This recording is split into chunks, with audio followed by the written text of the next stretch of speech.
Hello बच्चों, कैसे हो? उम्मीद करता हूँ बढ़िया होंगे। तो बच्चों, आज की जो क्लास है वो हमारी औसत की क्लास है और ये औसत की बहुत ज्यादा इंपॉर्टेंट क्लास है। इस क्लास में हम लोग जानेंगे औसत क्या होता है और किस तरह के औसत के सवाल आपके पेपर में आते हैं। पहली क्लास में तो आज हमारा ये रहेगा और मैं औसत की ही एक सेकंड क्लास लूंगा और उस क्लास में मैं आपके जो प्रीवियस ईयर पिछले साल में जो जो भी पर्सन आए हैं और जो आने वाले हैं अति संभावित हैं वो सारे पर्सन मैं यहाँ पर लेकर आऊंगा। तो आगे बढ़ने से पहले वीडियो को लाइक और चैनल को सब्सक्राइब कर लो जिससे आने वाले सारे अपडेट आप तक पहुंचते रहें टाइम से टाइम। और फॉर्म कब आएगा, क्या एज होगी और कौन से और अदर एंट्रेंस एग्जाम आ रहे हैं, वो सारी जानकारी आपको यहाँ पर इस चैनल पर मिलेगी। तो इसके लिए आपको बस क्या करना है, सब्सक्राइब करना है और कर लीजिए। तो चलिए शुरू करते हैं बिना टाइम गवाए। बेस्ट ऑफ लक, ध्यान से समझना और जो क्वेश्चन आपको आता है उसको जरूर करना। होमवर्क के लिए सवाल दूंगा वो भी करना। तो सबसे पहले जानते हैं औसत क्या होता है। औसत को हम एक दूसरे नाम से भी जानते हैं जिसको हम एवरेज कहते हैं। औसत बराबर होता है संख्याओं का योग बटे में कुल संख्या। ठीक है, पर एक्चुअल में मीनिंग क्या है औसत का? औसत को आप ऐसे समझ सकते हो, मान लीजिए आप यहां पर काम करने जा रहे हो और आपकी डेली की जो अर्निंग है, पहले दिन में आपने 200 रुपए कमाए, दूसरे दिन की अर्निंग जो है वो आपकी 300 रुपए कमाए और तीसरे दिन आपने 100 रुपए कमाए। अब आपको अपनी अर्निंग का अगर एवरेज पता लगाना है कि यार एक्चुअल में आप कितना कमा रहे हो, पर डे आप कितना कमा लेते हो, अगर ऐसी इसी कमाई के अकॉर्डिंग आपको देखना आप कितना कमा सकते हो, तो आप क्या करोगे, अपना एवरेज निकालोगे। और एवरेज निकालने के लिए क्या करना होता है, संख्याओं का योग बटे में कुल संख्या। यहां पर आपकी अर्निंग है तो अर्निंग का योग यानी कि जितने आपने रुपए हैं टोटल 3 दिन में कमाए और उनको 3 से डिवाइड कर देंगे तो आपके पर डे का एवरेज आ जाएगा। चलिए देखते हैं निकाल के। 200 प्लस 300 और प्लस 100 अपॉन में कितने दिन की औसत है, ये 3 दिन की कमाई है तो यहाँ पे औसत निकलेगा हमारा पर डे का। 3 से हम इसको डिवाइड करेंगे, 200 300 500 और 600, 600 डिवाइड बाय 3 से कैंसिल होगा तो आपका 200 रुपीज पर डे ये आपका औसत आ जाएगा। यानी कि औसत का मीन्स ये होता है कि आप जो है पर्टिकुलर वन डे का कितना होगा। जैसे आपका रिजल्ट आता है तो आपने देखा होगा, मान लीजिए इंग्लिश में आपके 80 नंबर आ गए, हिंदी में आपके यहाँ पर 60 नंबर आ गए और मैथ में आपके जो है 95 मार्क्स आ गए। इस तरीके से आपका रिजल्ट में अलग अलग नंबर होते हैं। लेकिन जब आपसे कोई पूछता है कि आपकी टोटल परसेंटेज कितनी आई तो आप कहते हो कि सर मेरी तो 80% आई। तो इसका मीनिंग क्या हुआ? इसकी मीनिंग ये हुआ कि हमारा अगर हर एक सब्जेक्ट का अलग अलग नंबर है, इन सबको हमने प्लस किया और टोटल सब्जेक्ट से हमने इसको भाग किया, तो भाग करने पर जो भी हमारा आया, ये जो हमारा 80% है, इसका मतलब ये है कि हर एक सब्जेक्ट में हमारा अप्रोक्स 80 जो है वो हमारा औसत है, ये हमारा एवरेज होता है। तो समझ में आया बच्चों? एवरेज आपको जब भी निकालना हो तो जो भी आपको अंक दिए हैं, रुपए दिए हैं, इन सबका योग करो और अपॉन में टोटल क्वांटिटी जितने भी वो हैं। तो इसी के अकॉर्डिंग आप देखिए औसत का पहला क्वेश्चन देखिए, यहाँ पे औसत दिया है। यहाँ पे 1 3 5 7 9 11 और 13 का औसत ज्ञात करना है कि इनका औसत क्या होगा। तो अकॉर्डिंग टू क्वेश्चन आपको अगर औसत निकालना है, मीन्स आपको एवरेज निकालना है, तो क्या करना होगा, सभी संख्याओं का योग और बटे में कुल संख्या है। तो योग हम निकालेंगे 1 plus 3 plus 5 plus 7 plus 9 plus 11 plus 13, इन सबको हमने प्लस किया और डिवाइड बाय कितनी संख्या है ये, 1 2 3 4 5 6 7, तो टोटल संख्या हमारी 7 है। इन सबको हमने प्लस करेंगे, प्लस करने पर हमें मिलेगा यहाँ पर 49। 49 अपॉन में 7 7 से काट दिया, 7 7 49, तो ऑप्शन नंबर आपका डी राइट आंसर। जब भी आपको कोई संख्याएं दी जाए, कोई नंबर दिए जाए तो सबको प्लस कर दो और उन्हीं जितने भी वो नंबर है उससे उनको भाग कर देंगे, तब आपका औसत आ जाएगा। जैसे क्वेश्चन नंबर 2 है, यहाँ पे कुछ स्कोर दिया गया है और इस स्कोर का औसत आपसे पूछा गया है कि इसका औसत कितना होगा।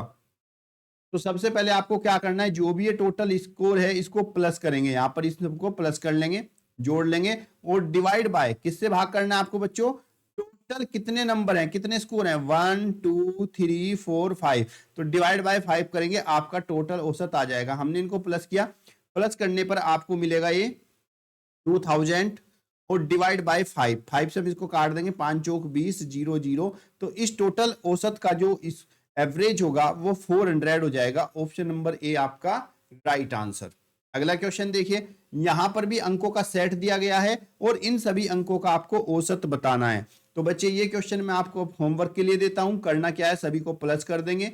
प्लस करने के बाद टोटल जो नंबर है, कितने नंबर हैं, 1 2 3 4 5 6, 6 से आप डिवाइड करोगे तो इनका औसत आ जाएगा।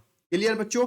ये तो हमारे वो सवाल थे जिनमें हमें डायरेक्टली नंबर दिया गया और औसत हमसे पूछ लिया गया। लेकिन अब सवाल थोड़ा हटके होगा। इस बार में क्या होगा, आपको औसत गिवन होगा, औसत आपको यहां पर दिया हुआ होगा, नंबर भी दिए होंगे, लेकिन कोई एक नंबर इसमें से मिस होगा और जो मिसिंग नंबर है वही आपको फाइंड करना होगा। तो बच्चों आप सभी स्टूडेंट जानते हो कि औसत बराबर होता है अंकों का योग बटे में कुल अंक। तो यहां पर देखो आपका औसत है 15 और अंक आपको दिए गए हैं, तो हम सबसे पहले इन सभी अंकों का योग करेंगे। 7 प्लस 11 प्लस 15 प्लस में जो अंक हमें ज्ञात करना है उसको भी यहाँ पे लिखेंगे x प्लस 14 प्लस 21 और प्लस 25 डिवाइड बाय कुल अंक। कुल अंक कितने हैं? 1 2 3 4 5 6 7, टोटल अंक है 7 डिवाइड बाय 7 और बराबर में क्या? जो भी औसत आया, क्योंकि भाई अंकों का योग बटे में कुल अंक बराबर क्या होता है? आपका औसत होता है। अब हम इन सबको प्लस कर लेंगे। यहां पर हम प्लस करेंगे 7 11 15 प्लस 14 21 और 25, जो भी हमारे अंक हैं सिर्फ अंकों को ही हमें प्लस करना है, एक्स को नहीं। एक्स तो साथ में ऐसे ही रहेगा, एक्स प्लस 7 11 15 14 21 और 25 को हम यहां पर प्लस करेंगे। प्लस करने का तरीका सीख लीजिए, कैसे प्लस करते हैं। सबको आपको इकाई का अंक प्लस करना है। 7 और 1 8 और 5 13, 13 और 4 आपका हो गया 17 और 1 18 और 18 और 5 23, यहाँ पर 3 बचा और 2 आपका हो गया कैरी। अब जो आपके दहाई का अंक है उसको जोड़ लीजिए, 2 2 4 और 1 5 और 1 6 और 1 7 और 2 हासिल 9। तो x plus 93 upon 7 is equal to 15। So x plus 93 is equal to, आप क्या करते हैं यहाँ पे क्रॉस मल्टीप्लाई, जो यहाँ पे अपॉन में होता है इसकी क्रॉस मल्टीप्लाई हो जाती है औसत के साथ में, तो आपका 15 इंटू 7 हो जाएगा। x plus 93 is equal to 15 से 1 जा 105, so x is equal to 105। 93 plus है, इधर आकर ये माइनस हो जाएगा। कभी भी बराबर से इधर संख्या जाती है, सो माइनस होगी तो प्लस हो जाएगी और प्लस है तो माइनस हो जाएगी। इसको माइनस कर देंगे, 5 में से 3 गया आपका 2 और 10 में से 9 गया आपका 1। सो x की वैल्यू आपकी 12 आ जाएगी। ऑप्शन नंबर सी आपका right answer. Same to same ही आपका ये नेक्स्ट वाला क्वेश्चन है। इस क्वेश्चन का आंसर आप लोग दोगे मुझे। देखिए यहाँ पर भी आपको संख्या दी गई है, 35 plus 39 plus 41 plus 27 plus x. इन सबको आप प्लस करोगे और डिवाइड बाय कितने संख्या, 1 2 3 4 5 divide by 5 is equal to 38 रखोगे, एक्स का मान आ जाएगा। कमेंट बॉक्स में बताना जिन बच्चों को ये वाला क्वेश्चन समझ में आ गया वो इसका आंसर भी मुझे 100% जरूर देंगे। चलिए अब थोड़ा औसत का हटके क्वेश्चन है, किस तरह के सवाल और तरीके के बनते हैं औसत में। अब ये वाला सवाल देखिए बच्चों, 6 संख्याओं का औसत है 30, यदि प्रथम 4 अंकों का औसत 25 है तथा अंतिम 3 अंकों का औसत 35 है तो चौथी संख्या क्या होगी। तो बच्चे यहाँ पे फॉर्मूला समझिए पहले आप। औसत बराबर होता है अंकों का योग बटे में कुल अंक। अगर हमें अंकों का योग ज्ञात करना हो तो अगर मैं क्रॉस मल्टीप्लाई करूंगा तो यहाँ पे मिलेगा मुझे अंकों का योग, अंकों का योग बराबर क्या होगा आपका औसत, जो भी आपका एवरेज दिया होगा, और इनटू में कुल अंक, जितने भी आपको अंक यहां पर दिए गए हैं। अब इस पर्सन के अनुसार यहां पे देखो 6 संख्याओं का औसत है 30, तो यहां पर हम लिख सकते हैं 6 अंकों का योग, 6 अंकों का योग। अब 6 अंकों का योग कितना होगा? 6 अंकों का औसत है 30 और योग बराबर होता है एवरेज, यानी कि जो भी औसत है और गुणा में कुल अंक। तो एवरेज हमारा औसत है 30 और कुल अंक हमारे कितने हैं? 6, क्योंकि इसने बताया 6 अंकों का। तो 30 इंटू 6, 6 अंकों का योग हो जाएगा 180। फिर उसने कहा प्रथम 4 अंकों का औसत 25 है, तो यहां पर हम लिखेंगे पहले 4 अंकों का योग, पहले 4 अंकों का योग। अब पहले 4 अंकों का योग जब आप निकालोगे तो 4 अंकों का औसत कितना है? 25 है, तो 4 अंकों का योग हो जाएगा औसत 25 और इंटू में कितने अंकों का औसत है? ये 4 अंकों का, तो 25 इंटू 4 इज इक्वल टू 100। तो पहले 4 अंकों का सम हो जाएगा 100। फिर उसने कहा अंतिम 3 संख्याओं का औसत 35 है। अब यहाँ पे अंतिम 3 संख्याओं का योग भी निकाल लेंगे। ये हमारा हो जाएगा अंतिम 3 संख्याओं का योग, 3 संख्याओं का योग। अब 3 संख्याओं का जब हम यहाँ पे योग निकालेंगे तो हमें क्या चाहिए? हमें चाहिए सिर्फ एवरेज, औसत और गुणा में कुल संख्या। तो अंतिम 3 संख्या और उनका औसत है 35, तो इनका योग हो जाएगा 35 इंटू 3, 35 दिया 3 पंजे 15, 3 तिया 9 और 1 10, तो अंतिम 3 संख्याओं का औसत हो गया 105।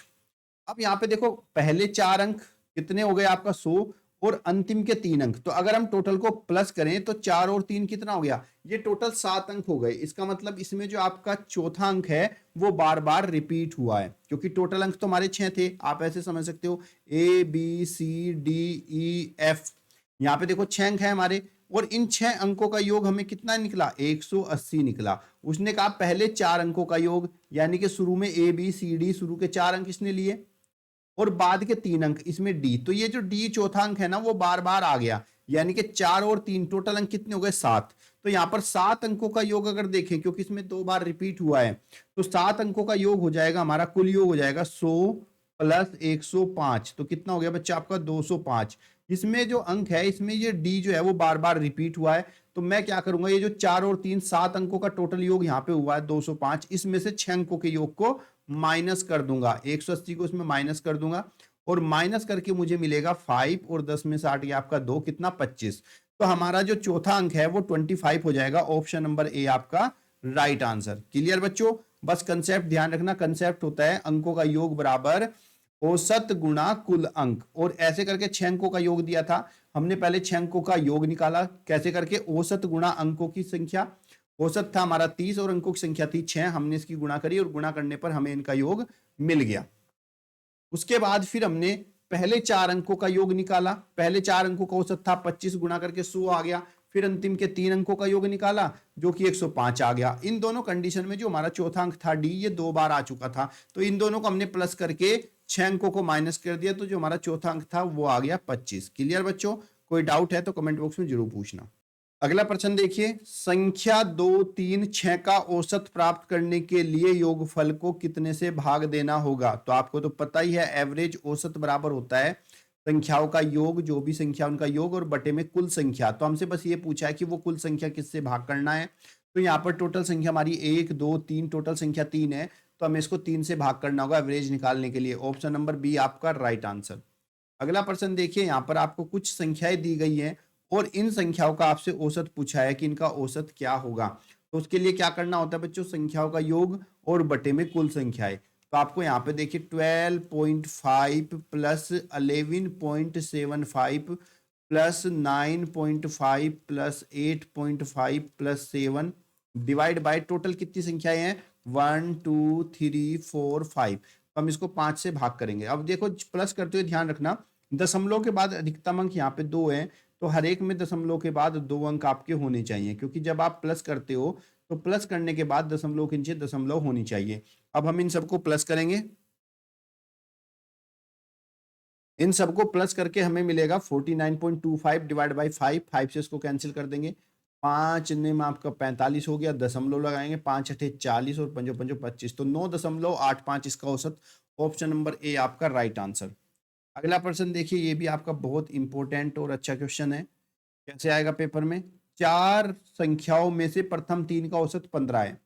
4 संख्या है हमारे पास ए बी सी डी, मान लीजिए 4 संख्या है, इनका औसत 15 है। तो मैं क्या करूंगा, प्रथम 3 का औसत 15 है, तो पहले मैं प्रथम 3 संख्याओं का योग ज्ञात कर लूंगा, ए बी सी, 3 संख्याओं का औसत। औसत बराबर मैंने बताया था, जो भी औसत होगा और संख्या होगी उनके आपस में गुणा कर देंगे तो आपका योग आ जाएगा। तो औसत है 15 और प्रथम 3 संख्याओं का औसत है ये, सो 15 इंटू 3 इज इक्वल टू 45।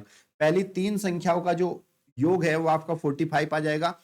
फिर अंतिम 3 का औसत 16 है, अंतिम 3 संख्याओं का औसत 16 है, बी सी डी, यानी कि B plus C plus D, ये अंतिम की 3 संख्याएं हैं, और इनका अगर मुझे योग निकालना हो तो मैं क्या करूंगा, अंतिम 3 संख्याओं का औसत 16 है, तो 16 इंटू 3 करूंगा, 16 इंटू 3 इज इक्वल टू मेरा 48 आ जाएगा।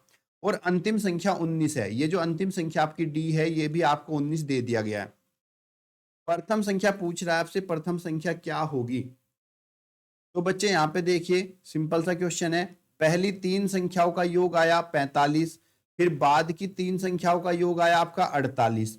तो हम क्या करेंगे, यहाँ पे ये बाद की 3 संख्याओं का योग 48 है और यहाँ पे डी का मान आपको 19 दिया गया है, तो हम इन बी सी डी में से डी के मान को माइनस कर देंगे, तब ये हमें पास बी और सी का मान आ जाएगा। B plus C plus D का मान था 48, 48 में से हम 19 को माइनस करेंगे, 8 में से 18 में से 9 गया 9, और 3 में से 1 गया आपका 2, कितना आया 29। तो ये आपका बी और सी का मान कितना आ गया, 29 आ गया।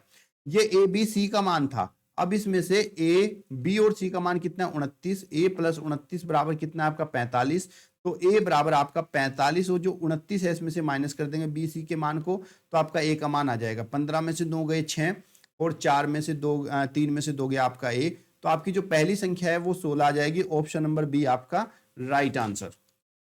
अगला प्रश्न देखिए, 3 5 7 9 का औसत क्या होगा? 3 5 7 का 7 और 9 का औसत। तो यहाँ पे बच्चों आपको 4 संख्याएं दी गई हैं, इन चारों को आप प्लस कर दोगे और प्लस करके डिवाइड बाय 4 करोगे, आपका आंसर आ जाएगा। ये क्वेश्चन मुझे उम्मीद है आप लोग कर लोगे, तो कमेंट बॉक्स में इसका आंसर मुझे जरूर बताइएगा। अगला प्रश्न देखिए, 50 संख्याओं का औसत 38 है। 50 संख्याओं का औसत 38 है, इनमें से दो संख्याएं 45 तथा 55 को छोड़ दिया जाए तो शेष संख्याओं का औसत क्या होगा? तो बच्चे औसत बराबर होता है संख्याओं का योग बटे में कुल संख्या। तो यहाँ पर 50 संख्याओं का औसत 38 है, तो हम पहले क्या करते हैं, 50 संख्याओं का योग निकाल लेते हैं। 50 संख्याओं का योग, और योग बराबर क्या होता है, औसत गुणा में संख्या। तो औसत हमारा है 38 और संख्या है कितनी, 50। तो 38 की 50 से गुणा करेंगे, गुणा करने का तरीका समझ लीजिए, 5 की 8 से गुणा करेंगे, 5 अटे 40, 5 तिया 15 और 4 19, और ये जो जीरो बचा है यहाँ पे लगा देंगे। तो 50 संख्याओं का योग हमारा 1900 आया। उसने कहा इनमें से दो संख्याओं को छोड़ दिया जाए, मीन्स 45 तथा 55 को छोड़ दो। तो हम ये जो हमारी 50 संख्या है, इनमें से दो संख्याओं को छोड़ेंगे तो कितनी बचेगी, 48। तो यहाँ पे लिखेंगे 48 संख्याओं का योग बराबर, जो हमारा 1900 आया था 50 संख्याओं का योग, इस 1900 में से हम लोग यहाँ पर माइनस कर देंगे 50 और 45 के योग को। तो 45 और 5 50 50 100, यानी कि यहाँ पे 100 माइनस कर देंगे दोनों के योग को, इन दोनों संख्याओं को जोड़कर 1900 में से माइनस करेंगे तो 48 संख्या रह जाएंगी। अब कितना बचा, 1800। आपसे पूछ रहा है इनका औसत क्या होगा, तो औसत बराबर एवरेज बराबर क्या होता है, संख्याओं का योग यानी कि सम और डिवाइड बाय टोटल नंबर, कुल संख्या है। तो सम हमारे पास आ गया 1800, और कितनी संख्याओं का औसत निकालना में, जो बची हुई है 48। तो 48 से इसको हम कर देंगे भाग। चलिए इसको भाग करते हैं। भाग करने पर आपको मिलेगा ये 37.5। ऑप्शन नंबर सी आपका राइट आंसर। क्लियर बच्चों, यहाँ तक के सारे क्वेश्चन आपको समझ में आए होंगे। अगली क्लास में हम लोग जो है यहाँ से आगे करेंगे ये बचे हुए क्वेश्चन, और जिन बच्चों को आते हैं मुझे कमेंट बॉक्स में इनका आंसर दे सकता है। ये ट्रिक के साथ मैं आपको सिखाऊंगा जिससे कि आपको ज़्यादा लेंथी ना करना पड़े। ये बचे हुए क्वेश्चन जो है हम अगली क्लास में करेंगे, और साथ ही साथ नेक्स्ट क्लास में आपके जो प्रीवियस ईयर में आए हुए क्वेश्चन है वो सारे क्वेश्चन भी हम यहाँ पर लेंगे। मोस्ट इंपॉर्टेंट क्वेश्चन है, अगर आप सीरियस हो और तैयारी आप रियली कर रहे हो और यहाँ तक आप पहुँच गए हो वीडियो में, तो उसका मीन्स आप तैयारी तो रियली कर रहे हो। तो वीडियो को लाइक, चैनल को सब्सक्राइब कर लेना, और अगर आपको कोई नोट्स चाहिए तो आप मुझे व्हाट्सअप कर सकते हो, वो आपको वहाँ से मिल जाएंगे। तब तक के लिए धन्यवाद। जय हिंद, जय भारत।